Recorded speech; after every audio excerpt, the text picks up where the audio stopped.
Detroit Lakes are getting ready to show off their work at the second annual DL Art Crawl this weekend. The Valley Today's Abby Furchner is in Detroit Lakes to give us a preview of the art that will soon be on display. Good morning, Abby. Good morning, you guys. I'm here at Mainstream Boutique, where in just a few hours, it's going to be crawling with artists and people for the second annual art crawl.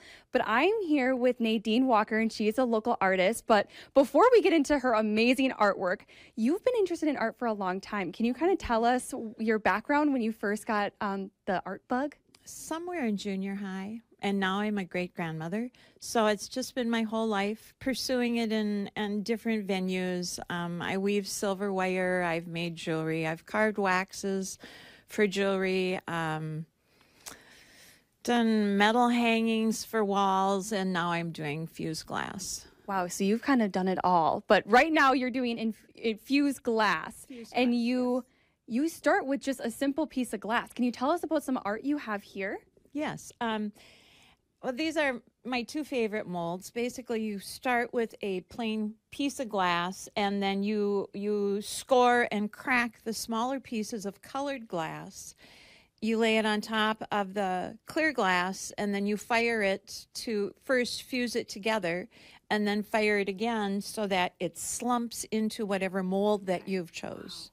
And so that's with the plate, but you said you have to use some kind of vacuum to make these colors? This one is still, the ripple is still from a mold, but this one has dichroic glass. If you can see that, it's like a metallic covered or metallic made glass.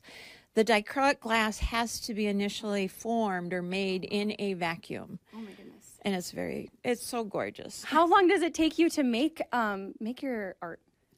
Depends upon if I've thought through the idea. Sometimes it sits in the studio and I work on it, and then I have to step away for a while and come back and see if I agree with what the decisions I've made. And then I continue working on it.